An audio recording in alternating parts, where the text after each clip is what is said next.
asikaso ng panibagong gawain, magluto ng hapunan. Hapon na, oras na para mag araw-araw ulit. So, gumawa ulit ng gawain. Ayan, maghuhugas muna tayo and magsasaing. Yan yung pinaghugasan ko pala ng bigas. Ayan, yung ididilig ko sa aking mga halaman, lalong-lalo na sa mga orchids.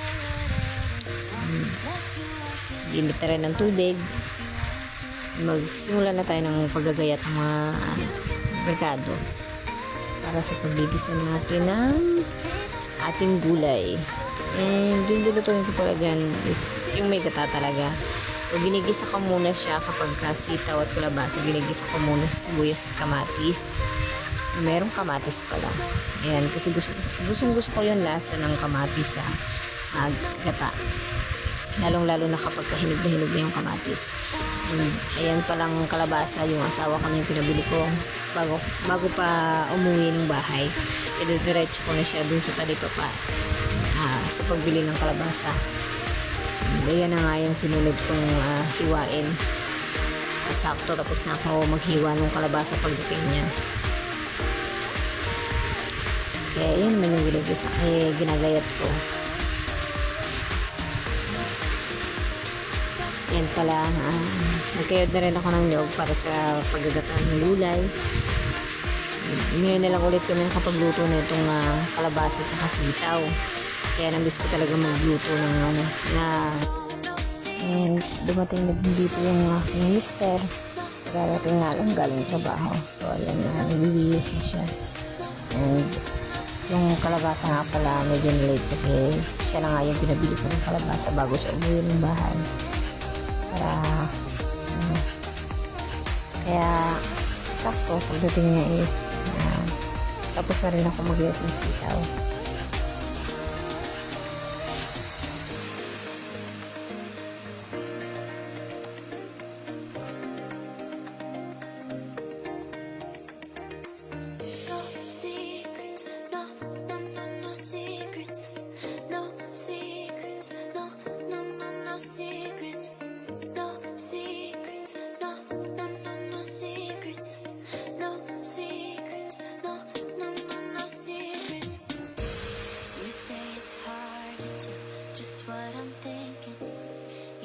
It's hard to see behind my smile. I'll say whatever you want, let you walk in my heart if you want to. You can ask me anything, no walls between us, ain't no mess. I'ma tell you all my secrets. You can ask me anything, no walls between us, ain't no mess. I'ma tell you all my secrets. No secrets, no, no, no, no secrets. No secrets, no, no, no, no secrets. Wanna show you all my feelings. I'm not good at keeping no secrets.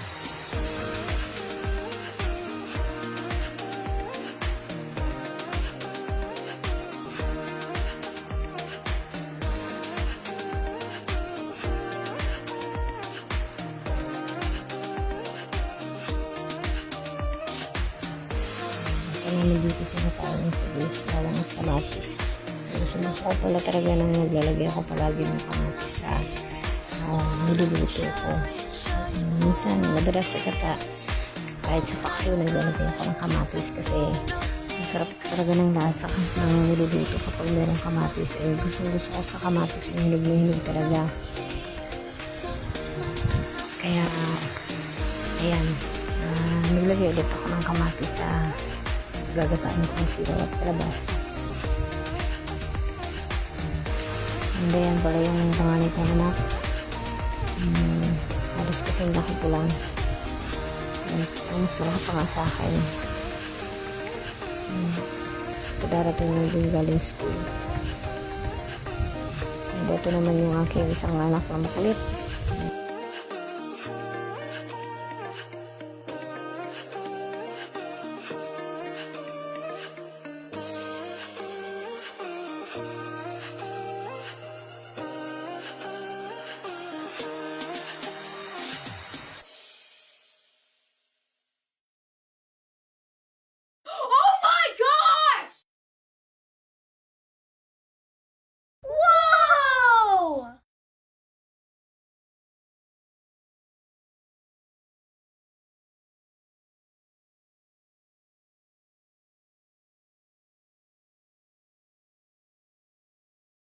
Ayan na.